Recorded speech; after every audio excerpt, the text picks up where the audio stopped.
네, 오늘은 증여세에 대해서 볼 건데 추측만으로 증여세를 과세할 수 있을까요? 과세할 수 있죠. 그럼 그 증여세 과세되는 금액은 얼마일까요? 그거에 대해서 한번 보도록 하겠습니다. 일단 예전에 올렸던 영상이죠.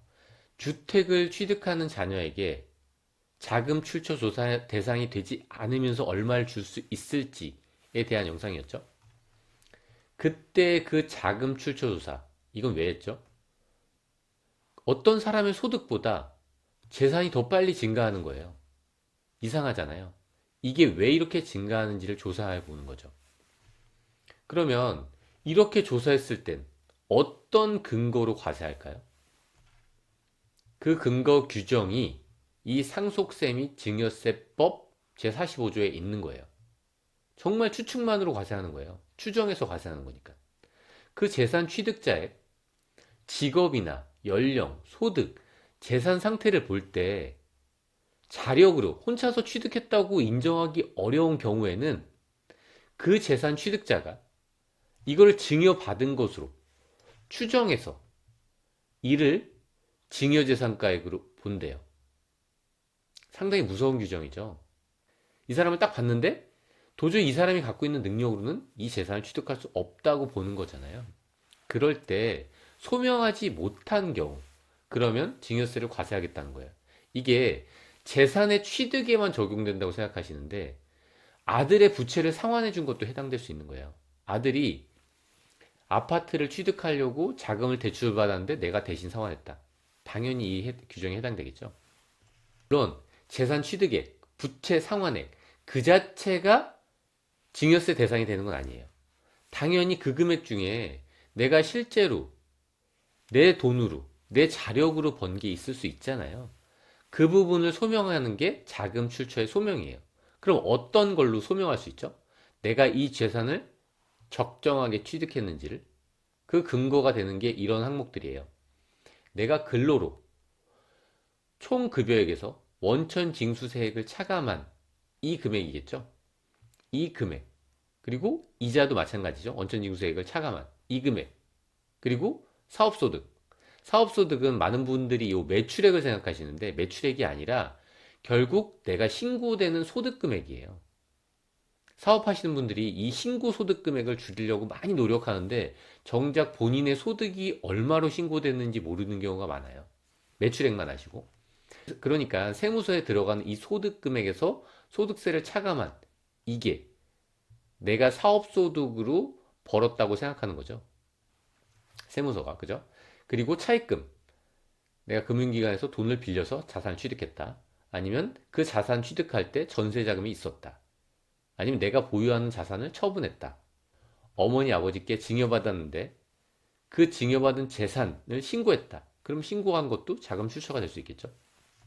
그러니까 이렇게 재산 취득 자금에 대해서 그 자금 출처를 소명하는 거예요.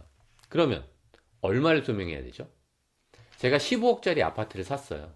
그럼 저는 얼마를 소명해야 될까요?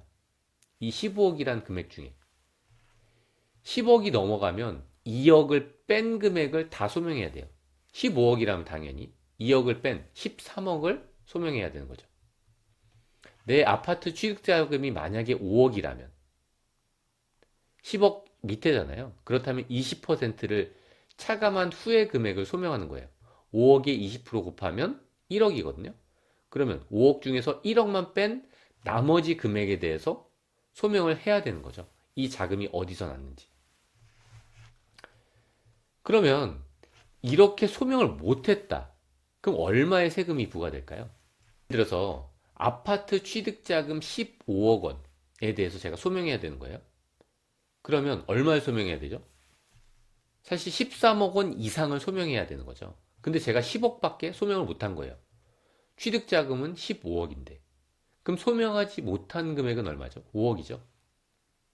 그러면 이 5억에 대해서 과세될까요? 맞아요. 이 5억에 대해서 과세되는데 이 5억을 판단하는 기준이 뭐였죠? 10억 이상이니까 2억 원이었어요. 이게 원칙적인 규정이고요. 근데 이 2억 원보다 5억 원이 크기 때문에 이 5억 원 전체에 대해서 과세되는 거예요. 다시 한번 예를 들어볼게요.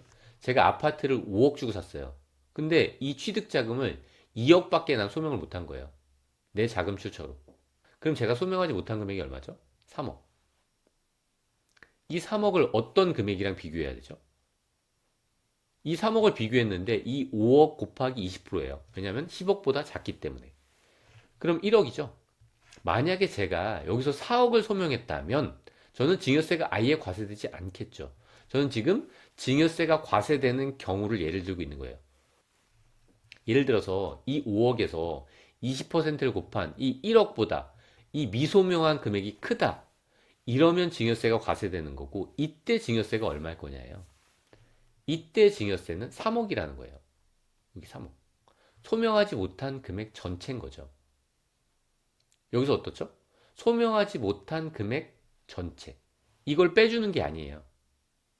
이 금액 자체가 증여재산 가액이 되는 거예요. 근데 증여와 상속이 약간 다르거든요. 어떻게 다른가 하면 똑같은 이런 상황이에요. 아파트 취득자금 15억인데 물론 이제 이거는 상속으로 봤을 수도 있겠죠. 상속으로 현금을 인출한 경우를 예를 든 거예요. 어쨌든 소명하지 못한 금액이 만약에 5억이라면 그 기준 금액은 뭐였죠? 2억이었죠. 아까 증여세는 어떻게 과세됐죠? 이 5억이 과세됐어요.